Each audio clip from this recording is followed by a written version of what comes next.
I can't keep lying to myself. I'm in love with him, and it's destroying me. He's a criminal, a killer, but when he looks at me, God help me, I see myself staying. The phone line crackled with silence. Jenni's heart stopped beating. Her friends froze mid-laugh, wine glasses suspended in air like time itself had paused. Because that voice, low, dangerous, unmistakably his, just shattered everything. Jenni, I'm still here. 3 words. That's all it took to destroy the careful walls she'd built over 3 years. 3 words from Park Jae-hyun, Seoul's most feared mafia boss, the man she'd just confessed loving to her friends. The man who wasn't supposed to hear any of it. And now he knew. Her friends stared at her with wide eyes. Maya's hand covered her mouth. Chioma had gone completely still, lawyer brain probably calculating all the ways this could go wrong. Haewon looked terrified, like she was witnessing a car crash in slow motion. The apartment felt too small suddenly. Too hot. Jenni couldn't breathe. Couldn't think past the roaring in her ears and the memory of her own voice, raw and desperate, confessing everything she'd sworn to keep buried. He'd heard it all. Every word. Every confession. Every weakness she'd just exposed. The call disconnected. Dead air filled her apartment. And Jenni knew nothing would ever be the same again. Welcome to Afro-Korean Love Stories. If you're loving this story as much as I do, then hit that like button and subscribe. Let's see what happens next with Jenni. Would she get fired, or even worse, eliminated? Or would this story take an unexpected turn? Stick around to find out more. Also, let me know in the comments which city you're watching from. I'm curious to know. Now, let's dive into it. 3 years earlier, Jennifer Lawrence had no idea her life was about to change forever. She stepped off the plane at Incheon International Airport with 2 suitcases, a finance degree from Howard University, and dreams of making it big in Asia's financial hub. Seoul sparkled beneath her like a promise. The job offer from Biko Financial Group seemed perfect. Too perfect, maybe. But Jenni was hungry, ambitious, ready to prove herself in a city that didn't look like her, didn't sound like her, didn't know what to do with a beautiful black woman who spoke numbers like poetry. Her first month passed in a blur of spreadsheets and subway rides. She found an apartment in Itaewon, started learning basic Korean, made friends with other expats at language exchanges. Normal stuff. Corporate stuff. Then came the audit. Jenni remembered that Tuesday morning clearly. Her supervisor assigned her to review Q3 financials for their real estate division. Simple task. Routine. Except the numbers didn't add up. Properties purchased for amounts that didn't match market value. Shell companies layered so deep they disappeared into nothing. Money moving in patterns that screamed one thing: laundering. She should have ignored it. Filed the report with diplomatic language and moved on. But Jenni wasn't built that way. She spent 2 weeks tracing every transaction, building an airtight case. When she submitted her findings, her supervisor's face went pale. He told her to delete everything. Forget what she'd seen. Take a bonus and stay quiet. Jenni refused. 2 days later, she got summoned to the penthouse office. The one everyone whispered about but nobody visited. The one belonging to the company's real owner. Park Jae-hyun. She'd never seen him before. Didn't know what to expect. Maybe some old corporate shark in a cheap suit, barking orders and making threats. What she got instead stole her breath. He stood by floor-to-ceiling windows overlooking Gangnam, silhouetted against Seoul's skyline like some kind of dark prince. When he turned, Jenni's professional composure cracked. Sharp jawline. Perfectly styled black hair. Eyes that looked right through her soul. Designer suit that probably cost more than her yearly rent. Young. Couldn't be older than 35. Devastatingly handsome in a way that felt dangerous. Miss Lawrence. His English was flawless, accent barely there. You've been busy. Jenni lifted her chin. Refused to show fear. Just doing my job. Your job is to analyze numbers, not destroy careers. He moved closer, each step deliberate. Predatory. Do you know what you've uncovered? Money laundering. Fraud. Criminal enterprise. She held his gaze. Should I continue? Something flickered in his expression. Amusement, maybe. Or respect. You're either very brave or very stupid. I'm thorough. Jae-hyun stopped 3 feet away. Close enough she could smell his cologne. Expensive, intoxicating. I could make you disappear. Nobody would ask questions. Nobody would find you. Then why am I still here? He smiled. Actually smiled. And somehow that was more terrifying than any threat. Because I'm going to offer you a choice, Miss Lawrence. You can walk away right now. I'll arrange a generous severance package, excellent references, and you'll never hear from me again. Or you work for me. Directly. Use that brilliant mind to manage my actual business interests. Clean money, move assets, make everything look legitimate. You'll be compensated beyond anything your corporate career could offer. He paused. And you'll stay alive. Jenni's mind raced. This was insane. Working for a criminal. Becoming complicit in whatever empire he'd built. Everything she believed in screamed no. But she'd seen too much. If she walked away, would he really let her go? Could she spend the rest of her life looking over her shoulder, wondering when his people would come? What guarantee do I have you won't kill me anyway? My word. Jae-hyun's expression turned serious. I don't harm people who are useful to me. And Miss Lawrence, you're about to become very useful. She took the job. What choice did she have? The first 6 months were hell. Jenni learned the real structure of Jae-hyun's empire. The legitimate businesses funding underground operations, protection rackets, smuggling, gambling.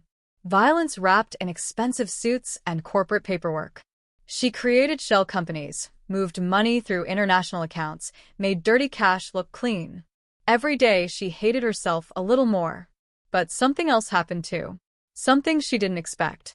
Jae-hyun started requesting her presence at meetings she didn't need to attend. Asked her opinion on decisions beyond her job description.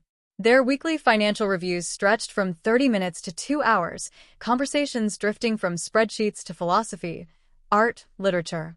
He was educated, well-read, quoted everyone from Confucius to Maya Angelou, collected contemporary art, spoke 4 languages fluently.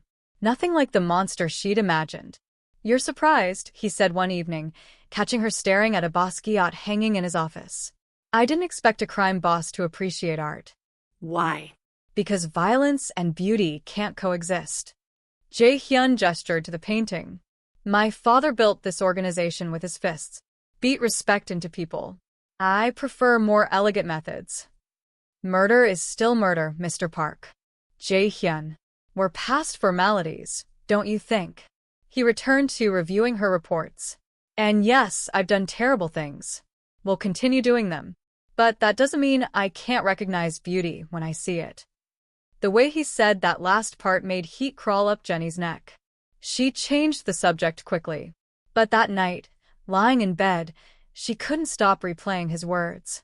A week later, a package arrived at her apartment. No note. Just a coffee table book on Basquiat's work. First edition, probably worth thousands. Jenni stared at it for an hour before texting. Thank you for the book. His response came immediately. You're interested. Seemed wasteful not to share. Professional. Distant. Yet he'd remembered a casual glance at a painting weeks ago. The gifts became a pattern. Always work-related. Always with plausible professional justification. A vintage fountain pen after she'd mentioned preferring handwritten notes. A book on behavioral economics she'd referenced in a meeting. An original print of Seoul's skyline from the 1960s after she'd expressed interest in the city's history. Nothing romantic. Nothing that crossed lines. Just thoughtful. Your boss sent you another gift? Maya asked during one of their monthly gatherings, eyeing the economics book on Jenni's coffee table. It's work-related. Right. Because bosses always send employees $1,000 books. He appreciates when people show genuine interest in things. Or he's interested in you, and this is how he shows it. Jenni's heart raced at the possibility. It's not like that. Then what is it like? She didn't have an answer. Months became a year.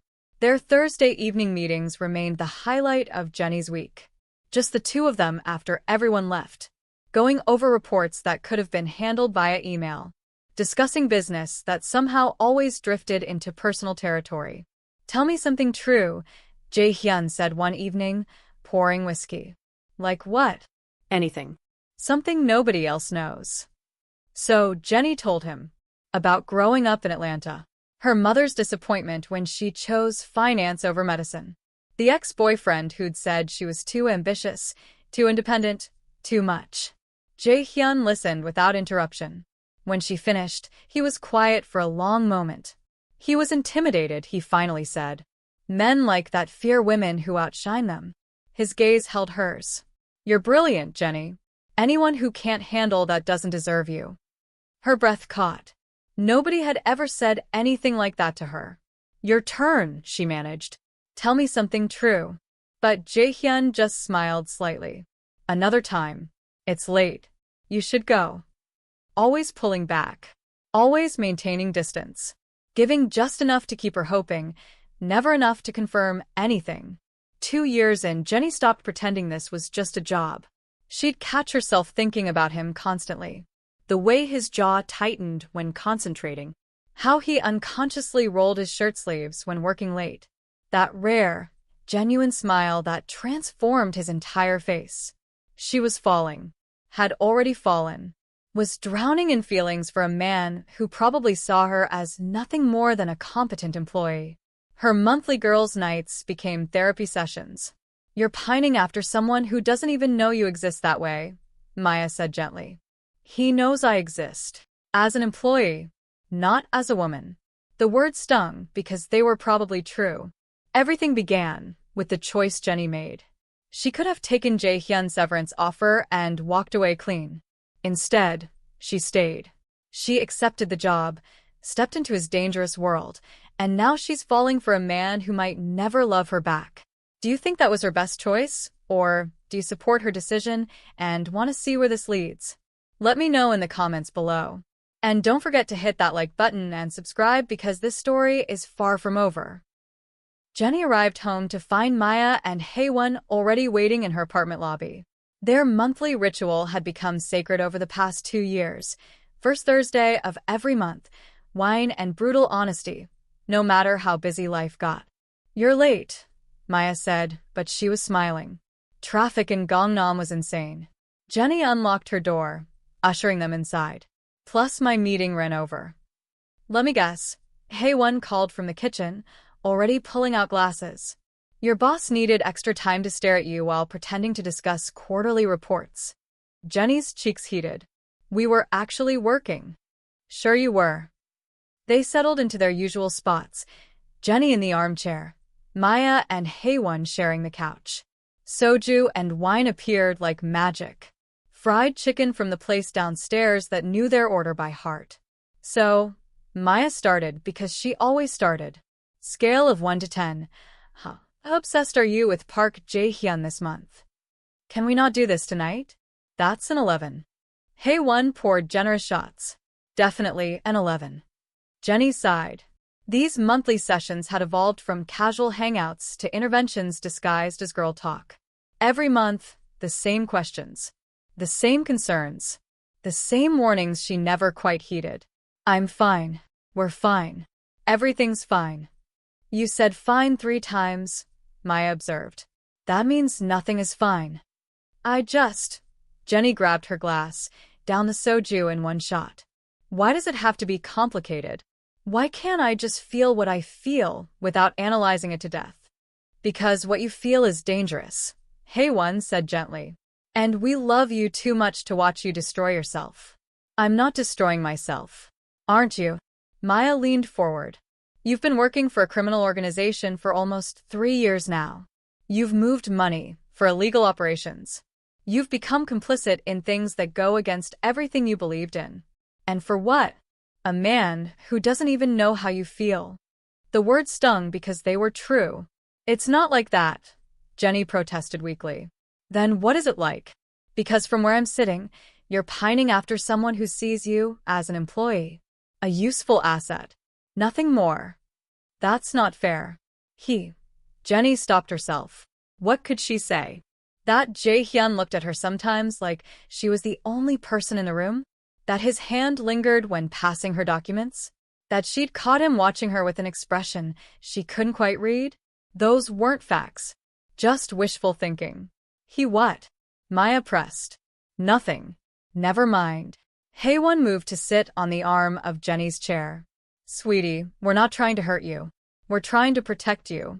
This man is dangerous. Even if he did have feelings for you, which we have zero evidence of, what kind of life could you have with him? I'm not asking for a life with him. I'm just trying to survive working for him. Are you, though?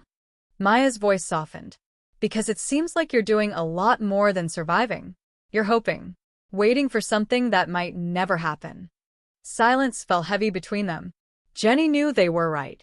She'd spent 2.5 years reading into every glance, every word, every moment of attention Jae-hyun gave her, building fantasies on foundations of nothing, falling in love with a man who probably saw her as nothing more than a competent employee. What if I can't help it, she whispered. What if I've already fallen and there's no coming back? Her friends exchanged worried glances. Then you need to protect yourself, Haewon said firmly. Guard your heart. Don't give him more power than he already has. How? How do I stop feeling what I feel? You start by admitting it, Maya suggested. Stop pretending this is just a job. Acknowledge that you have feelings and that those feelings are dangerous. Then you decide, do you stay in this situation hoping something changes, or do you save yourself? Jenni didn't have an answer. They spent the next hour talking in circles, Jenni defending feelings she couldn't quite explain, her friends warning against disaster they could see coming.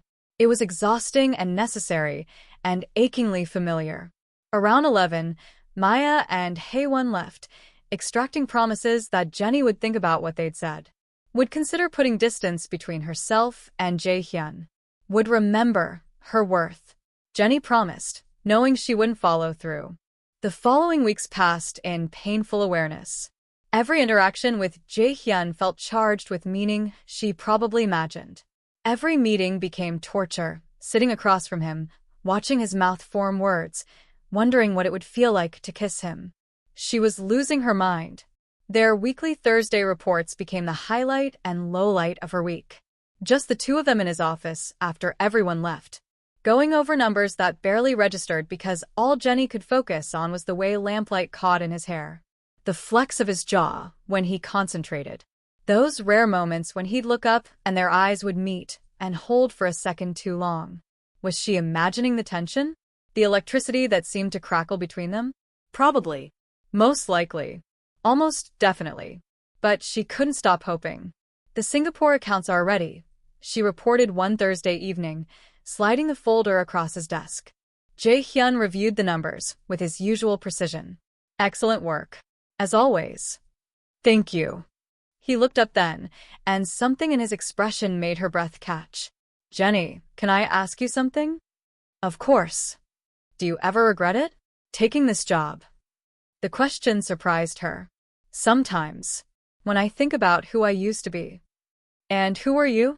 Someone with principles. Clear lines between right and wrong. Someone who believed good always won in the end. She laughed bitterly. Naive, basically. Not naive. Idealistic. There's a difference. Jae-hyun leaned back in his chair, studying her. I sometimes wonder what you'd be doing if you'd never walked into that audit. If you'd never discovered my operations. Probably working some corporate job I hated, dating some boring guy who wanted me to be smaller. You could never be small. You're too brilliant for that. Heat crept up Jenni's neck. She changed the subject quickly. Is there anything else you need tonight? No. You should go. Get some rest. She gathered her things, acutely aware of his gaze following her movements. At the door, she paused. Jae-hyun. Yes. Why did you really hire me? You could have made me disappear. Eliminated the threat. Why give me a choice? He was quiet for a long moment. Because eliminating you would have been a waste. And I don't waste valuable things. Valuable things. Not valuable people. The distinction hurt more than it should. Good night, Mr. Park. Jenni. His voice stopped her. It's Jae-hyun. We're past formalities. She left before he could see the tears threatening to fall. November brought colder weather and deeper confusion. Jenni's feelings intensified despite her best efforts to suppress them.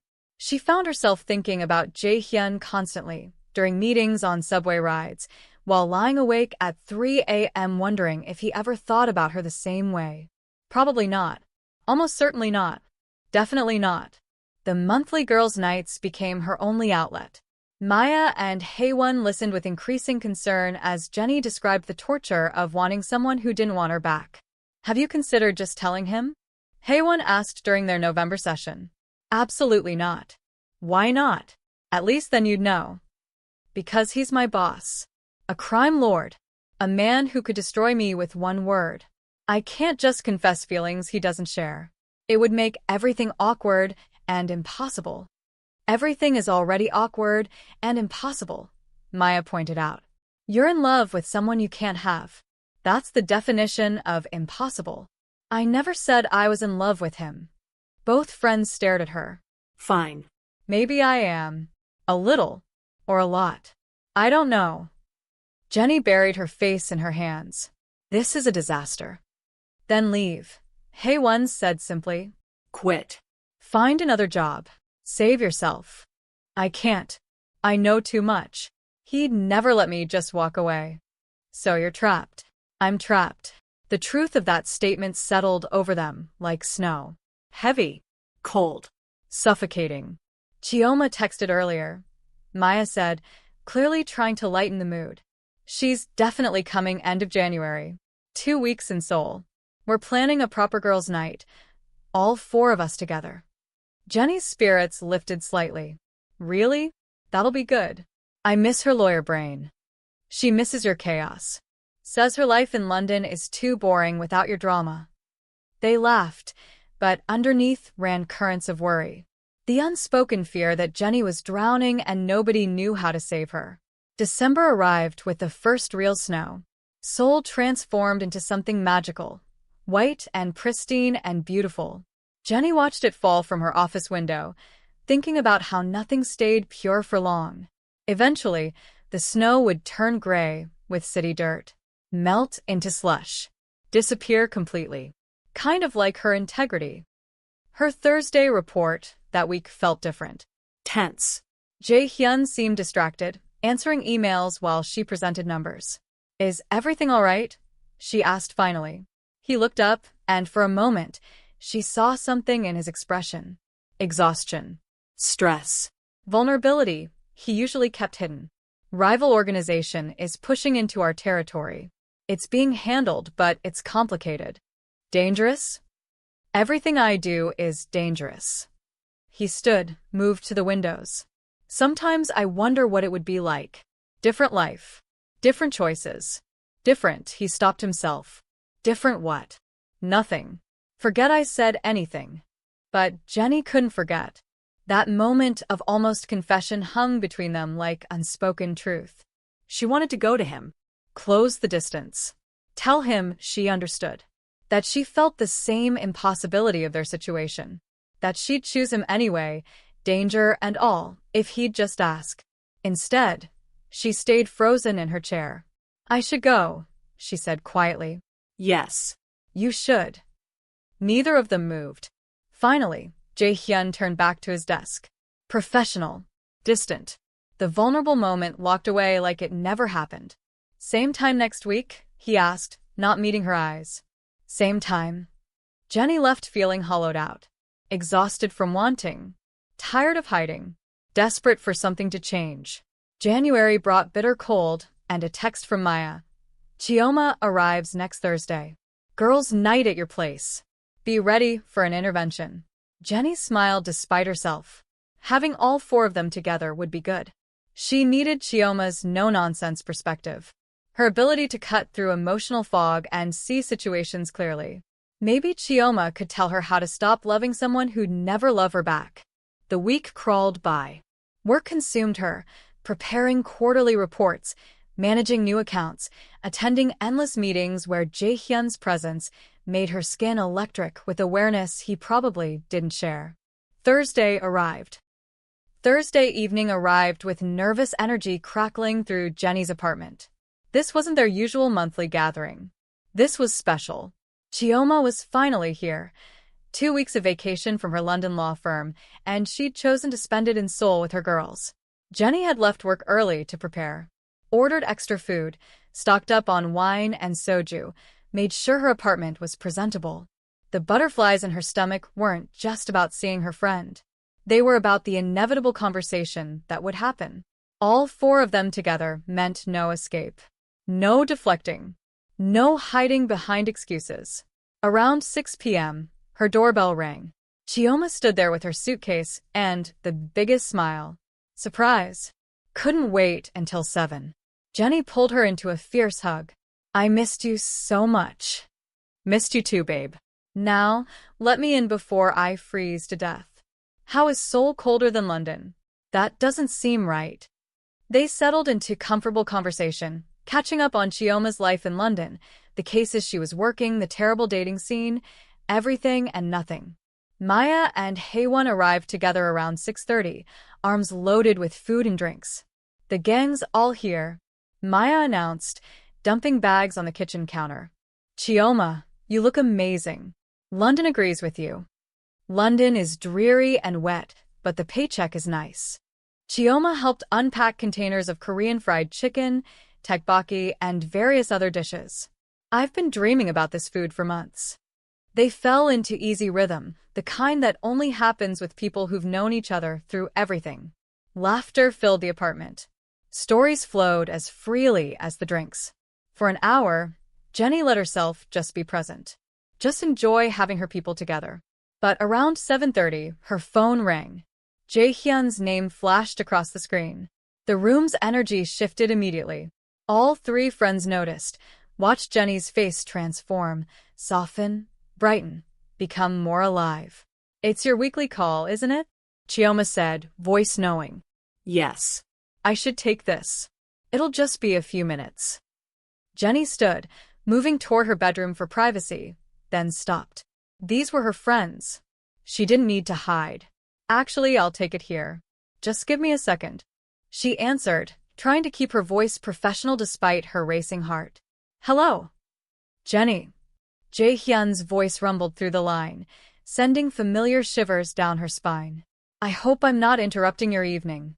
No, it's fine. My friends are here, but we haven't really started yet. Good.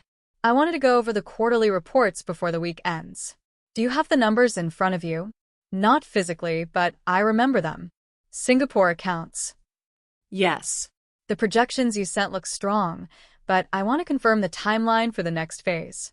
They fell into familiar rhythm, discussing accounts, reviewing strategies, falling into the professional dance they'd perfected over 3 years. Jenni was aware of her friends watching, listening to her half of the conversation, probably judging how her entire demeanor changed when talking to him. She couldn't help it. Her voice softened. Her body relaxed. Just hearing him made everything else fade into background noise. The Taiwan preliminaries should be ready by next week, she said. I'll have concrete projections by Friday. Excellent. That gives us time to review before I travel to Singapore. When do you leave? Monday morning. I'll be gone for a week, possibly longer depending on how negotiations go. A whole week without seeing him. The thought made her chest ache in ways it shouldn't. Will you need anything else before you go? Just the documentation we discussed. We can finalize everything tomorrow if you're available. Tomorrow's Friday. I have the morning free. Perfect. 9 a.m. I'll be there. There was a pause. Static crackled faintly on the line. Jenni thought she heard voices in the background, probably his security team or other organization members. Jenni, he stopped himself. Thank you. For always being prepared. For making my work easier. Her heart squeezed. Just doing my job. You do more than your job. You know that. The way he said it, soft, almost intimate, made heat crawl up her neck.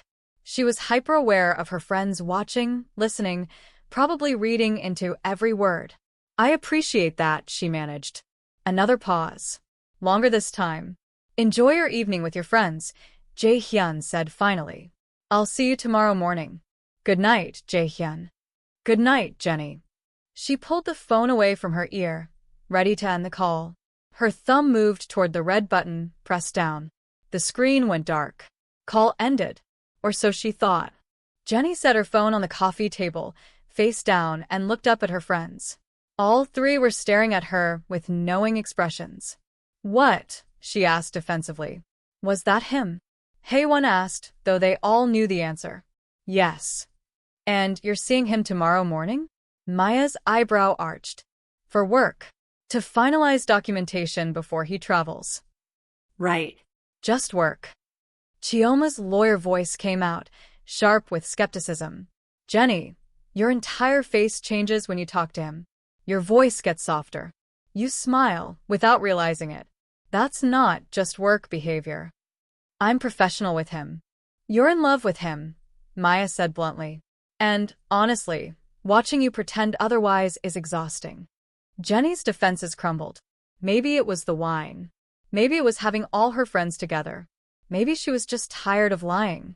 So, what if I am? She whispered. What difference does it make? It makes all the difference, Chioma said gently. Because you're destroying yourself over feelings he might not even know exist. When does this end? I don't know. That's not good enough. You've spent 3 years pining after a man who sees you as an employee, a useful asset. When do you choose yourself? Tears pricked Jenni's eyes. You think I haven't tried? You think I haven't spent every day trying to stop feeling this way? I can't just turn it off. Then tell him, Hae-won urged. Actually speak the words. Let him know how you feel. At least then you'll have clarity instead of this endless limbo. I can't. What if it ruins everything? What if he fires me? Or worse? Worse what? He already has all the power. You're already trapped. How much worse can it get? Jenni grabbed her wine glass, downed it in one long swallow. The alcohol burned, but didn't numb the ache in her chest. I'm terrified, she admitted. Of losing him. Of finding out he feels nothing. Of destroying the only connection I have to him. That's not connection, sweetie. That's dependency. Chioma leaned forward, voice soft but firm. You deserve someone who loves you back. Who chooses you. Not this impossible situation where you love him and he doesn't even know. But what if he does know? What if he feels it too, but can't act on it because of who he is, what he does? Then you're both trapped in feelings you'll never express, which is even sadder. Maya grabbed Jenni's hand. Listen to me. You are brilliant, beautiful, worthy of real love. Not scraps of attention from a man who calls you at night to discuss spreadsheets. It's not like that. Isn't it? Be honest. When was the last time he did anything that suggested he sees you as more than an employee? Jenni thought about tonight. The pause on the phone. The almost confession he'd swallowed. The way he'd said her name like it meant something. But those were maybes. Possibilities. Not certainties. Exactly. Because he doesn't give you anything concrete. Just enough attention to keep you hoping. To keep you loyal. That's manipulation, Jenni. Even if he doesn't mean it that way. The words cut deep because some part of her feared they were true. I can't help how I feel, Jenni said, voice breaking. I've tried. God knows I've tried. But I can't stop loving him. The room fell silent except for the soft music playing in the background. Then Jenni spoke again, voice raw with emotion she could no longer contain. I can't keep lying to myself. I'm in love with him. And it's destroying me. He's a criminal, a killer, but when he looks at me, God help me, I see myself staying. The confession hung in the air like smoke. Her friends stared at her with varying expressions of concern, sadness, and understanding. The phone line crackled with silence. Jenni's heart stopped beating. Her friends froze mid-breath, wine glasses suspended in air like time itself had paused. Because that sound, that unmistakable sound of an active call, shattered everything. No. No, no, no. She'd ended the call. She'd pressed the button. Seen the screen go dark. Hadn't she? With trembling hands, Jenni reached for her phone. Flipped it over. The screen lit up. Active call. Park Jae-hyun. Duration, 8 minutes, 47 seconds. The world tilted sideways. Oh my God, Maya breathed. Jenni, Hae-won started. But before anyone could move, before Jenni could process what was happening, a voice came through the phone speaker. Low. Dangerous. Unmistakably his. Jenni, I'm still here. 3 words that destroyed everything. The call disconnected. Dead air filled her apartment. Jenni couldn't breathe. Couldn't think. Could only stare at her phone screen showing call ended, while her entire world collapsed around her. He'd heard everything. Every word. Every confession. Every desperate admission she'd sworn to keep buried.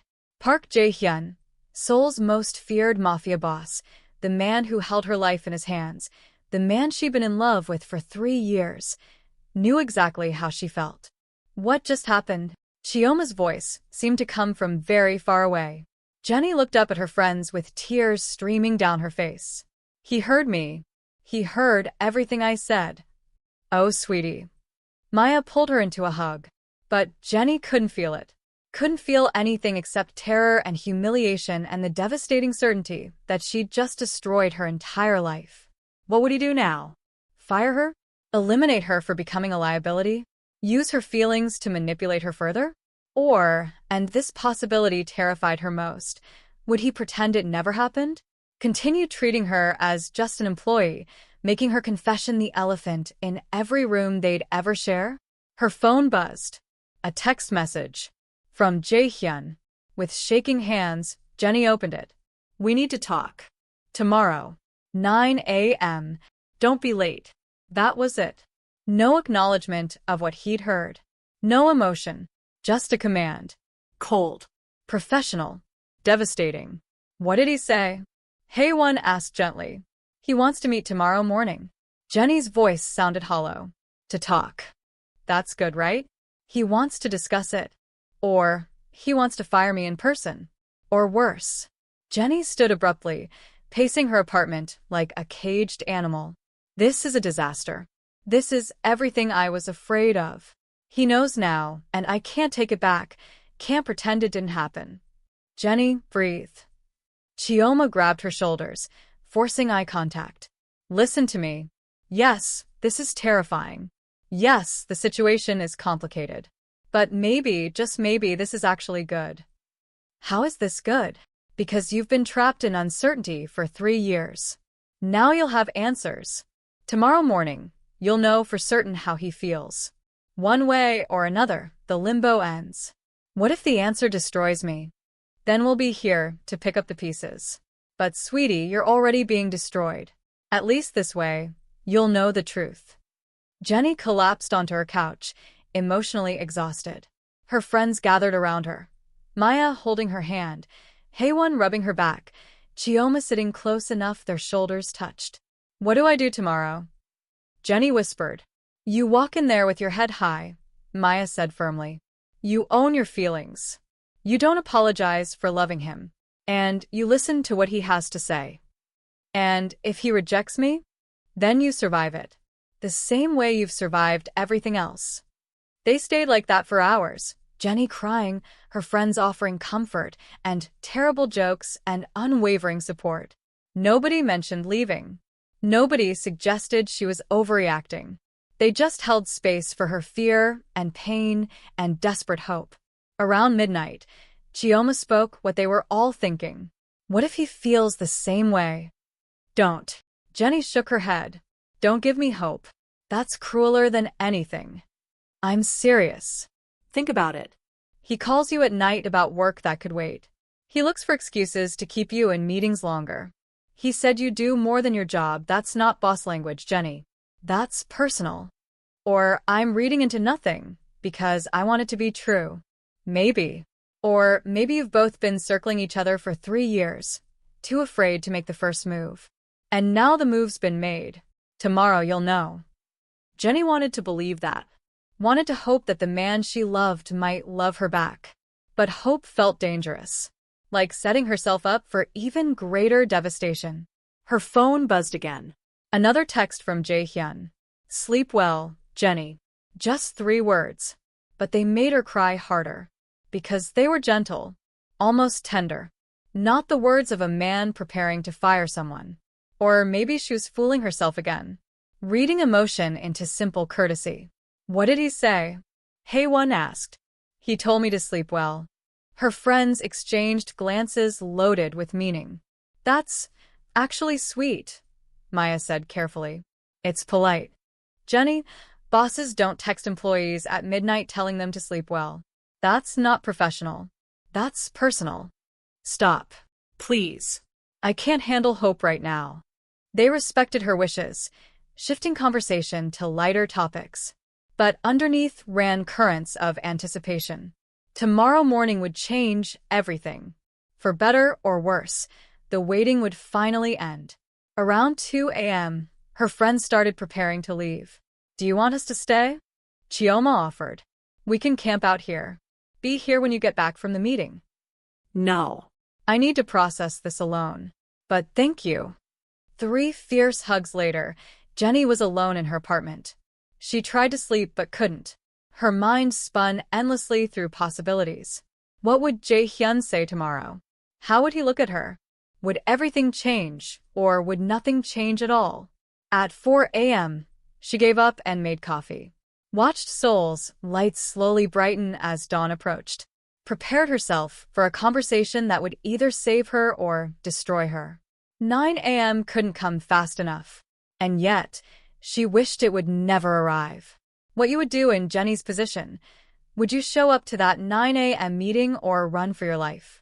Drop a comment below, I'd really love to know, and if you're invested in Jenni and Jae-hyun's story, hit that like button and subscribe. The confrontation is coming, and it's going to be intense. Jenni didn't sleep. Couldn't. She watched the sun rise over Seoul, coffee growing cold in her hands, mind replaying that moment over and over. Jenni, I'm still here. 3 words that had shattered her carefully constructed world. At 7 a.m., she showered. Put on her most professional outfit, black slacks, silk blouse, blazer that made her feel armored. Applied makeup with shaking hands, covering the evidence of a sleepless night. Straightened her hair. Checked her reflection. She looked composed.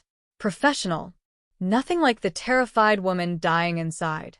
The commute to Biko Group felt surreal. Seoul moved around her. People rushing to work, street vendors setting up, the city waking to another ordinary Friday. But nothing felt ordinary. Everything had changed. She arrived at 8:45. Too early, but waiting at home had become unbearable. The executive floor was quiet. Most people wouldn't arrive for another hour.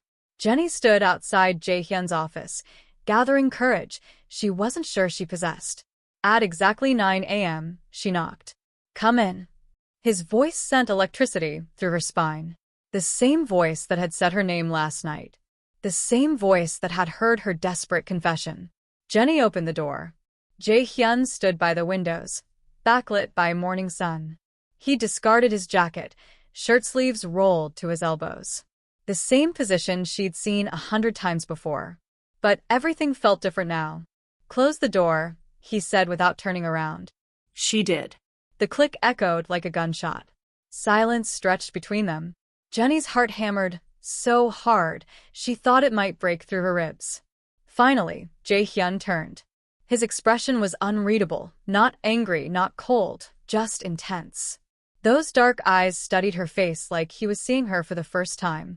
Sit, he said, gesturing to the chair across from his desk. I'd rather stand. Jenni, sit. The command in his voice made her knees weak. She sat. Jae-hyun moved to his desk but didn't sit. Instead, he leaned against it, arms crossed, studying her with an intensity that made her want to disappear. I didn't mean for you to hear that, Jenni said, breaking the silence. Her voice came out stronger than she felt. Last night, I thought I'd ended the call. I know. I would never have said those things if I'd known you were listening. I know that too. He tilted his head slightly. But you did say them. And I did hear them. So now we're here. I understand if you want me to resign. I'll submit my resignation today, help transition my accounts to someone else. Stop. The single word cut through her spiral. I don't want your resignation. Jenni's breath caught. You don't. No. Jae-hyun pushed off the desk, started pacing. A rare tell that he was agitated. Do you have any idea what the last 12 hours have been like for me? Hearing you say those words. Knowing how you feel. Trying to figure out what the hell I'm supposed to do with that information. I'm sorry. Don't apologize. He stopped pacing, turned to face her directly. Don't apologize for feeling what you feel. That's not what this is about. Then what is it about? Jae-hyun ran a hand through his hair, disrupting its usual perfect style. You said you're in love with me. That it's destroying you. That you see yourself staying despite knowing what I am. Yes. No point denying it now. Do you understand how dangerous that is? For you. For both of us. I know what you are. I've always known. Do you? He crossed her chair, crouched down so they were eye level. Close enough, she could see gold flecks in his dark eyes. I've killed people, Jenni. Hurt people. Built an empire on violence and fear. I'm not some misunderstood hero. I'm exactly the monster everyone thinks I am. I know. Then why? His voice cracked slightly. Why would you love someone like me? Jenni's eyes filled with tears. Because underneath the monster, I see someone who quotes poetry. Who visits his sister every Sunday. Who treats me like I matter. Who's gentle with me even when the world demands he be cruel. She swallowed hard. Because when you look at me, I feel seen. Understood. Valued. And I know that's probably manipulation, that you're probably using my feelings against me, but I don't care anymore. I love you anyway. Jae-hyun closed his eyes. When he opened them again, something had shifted in his expression. Vulnerability she'd never seen before. It's not manipulation, he said quietly. It's never been manipulation. What? He stood, turned away, walked back to the windows. I've been fighting this for 3 years. Telling myself it was inappropriate, impossible, dangerous. That keeping distance was protecting you. Protecting us both. Jenni's heart stopped. What are you saying? I'm saying. He turned back, and the emotion in his eyes made her breath catch. I'm saying you're not alone in this. You've never been alone in this. The world tilted sideways. You have feelings for me? Feelings. Jae-hyun laughed bitterly. That's such an inadequate word for what you do to me. You walk into a room, and everything else disappears. You smile, and I forget how to breathe. You challenge me, stand up to me, refuse to be intimidated, and it makes me want things I have no right wanting. Tears streamed down Jenni's face. Why didn't you say anything? Because I'm a criminal, Jenni. My world is violence and darkness. You deserve better than what I can offer. Better than a life looking over your shoulder, wondering if my enemies will use you against me. Better than loving someone who might not survive the next gang war. That's not your decision to make, isn't it? I have power, influence. I could ruin your life with one word. How is that fair? How can I ask you to love me when the power dynamic is so skewed? Jenni stood, crossed to him. You're not asking. I'm offering. Freely. With full knowledge of what you are and what loving you means. You could die because of me. I could die crossing the street. At least with you. I'd die having lived. Having felt something real. Jae-hyun reached up, cupped her face with both hands. His touch was gentle, reverent, like she was something precious he was afraid to break. I don't deserve you, he whispered. Probably not. But you have me anyway. He kissed her then. Finally. After 3 years of tension and longing and desperate restraint. The kiss was everything, tender and desperate, claiming and surrendering. Jae-hyun kissed her like she was air and he was drowning. Like she was the answer to questions he'd been afraid to ask. When they broke apart, both breathing hard, he pressed his forehead to hers. This doesn't solve anything, he said roughly. My world is still dangerous. People will try to hurt you to get to me. There will be times I can't protect you. Times when loving me will feel like a curse. I know. And you still want this? Want me? More than anything. Jae-hyun pulled back to look at her properly. Then we do this carefully. Quietly. Nobody in the organization can know, not yet. It makes you a target. We keep things professional in public. But here, in private, his thumb traced her lower lip. In private, you're mine. And I'm yours. Completely. That's enough. More than enough. They spent the next hour talking. Really talking. Jae-hyun told her about the first moment he'd realized she was more than just an employee, 6 months into her employment, watching her tear apart a rival's financial strategy with ruthless precision. How he'd started finding excuses to keep her in meetings. The nights he'd driven to her apartment building just to make sure she got home safely, never approaching, just watching from a distance. Jenni confessed her own timeline. The exact moment she'd fallen, 14 months in, when he defended her to a senior member who'd questioned her methods. How she'd spent 2 years analyzing every glance, every word, trying to determine if he felt even a fraction of what she did. All that time wasted, Jae-hyun said, pulling her close. We could have had this years ago. We weren't ready. I wasn't ready to accept what loving you meant. And now I don't care about the consequences. I just want you. He kissed her again, slower this time, taking his time exploring, claiming, making promises, without words. When his phone rang, a business call he couldn't ignore, reality crashed back in. I still have to leave Monday, he said, checking the caller ID. Singapore can't wait. I know. Come with me. Jenni's eyes widened. What? Come to Singapore. We'll handle business during the day, but the nights. His expression turned heated. The nights will be ours. No hiding. No pretending. Just us. People will talk. They'll know. Let them wonder. I'm tired of hiding how I feel about you. Joy burst through Jenni's chest. Yes. I'll come. Good. Jae-hyun answered his phone, switching to rapid Korean. Business voice activated. But his free hand found hers, fingers interlacing, making promises of later. Jenni watched him work, marveling at this impossible turn. 12 hours ago, she'd been terrified he'd heard her confession. Now she was planning a trip to Singapore with the man she loved. The man who loved her back. It wasn't simple. Wasn't easy. The danger was real, the complications endless. But for the first time in 3 years, Jenni felt truly alive. When Jae-hyun ended the call, he pulled her into his arms. No regrets. None. Even knowing what comes next. The secrecy, the danger, the impossibility of it all. Especially knowing that. Jenni tilted her face up, kissed him softly. I told you last night, I see myself staying. That hasn't changed. Then stay. Please. Stay with me. Always. Later, when Jenni finally left his office, appropriately disheveled, professionally composed, she pulled out her phone. A text to her group chat. We need to talk. Emergency girls' night tomorrow. My place. I have news. Maya. Good news or bad news? Jenni. Complicated news. Amazing news. Terrifying news. Chioma. He didn't fire you? Jenni. Definitely didn't fire me. Haewon details. Now. Jenni. Tomorrow. In person. Trust me, you'll want to be sitting down for this.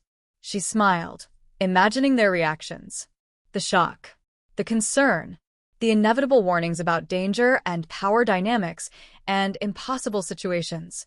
But underneath would be happiness. Because her friends loved her enough to support even her most reckless decisions. Her phone buzzed. Jae-hyun. Already missing you. Dinner tonight? My place. Jenni. Is that professional? Jae-hyun. Nothing about us is professional anymore. Say yes. Jenni. Yes. Always yes. She walked out of Biko Group into Seoul's winter morning. The city sparkled around her. Beautiful. Dangerous. Full of impossible possibilities. Somewhere in the city, her life had transformed. From desperation to hope. From hiding to honesty. From longing to having. It wouldn't be easy. Loving Park Jae-hyun meant accepting darkness along with light. Meant choosing danger over safety. Meant trusting a man whose world could destroy her. But looking at her reflection in a passing window, Jenni recognized the woman staring back. Not lost. Not destroyed. Not compromised. Whole. Alive. Exactly where she wanted to be. She forgot to hang up, and he finally heard her secret feelings. And somehow, impossibly, miraculously, he felt the same way. That was enough. More than enough. Everything. And that's how a forgotten phone call changed everything. Jenni took a risk 3 years ago when she accepted that job, and tonight, that risk finally paid off. Sometimes the most dangerous choices lead to the most beautiful destinations. If you love this story, smash that like button and subscribe for more Afro-Korean love stories that will keep you on the edge of your seat.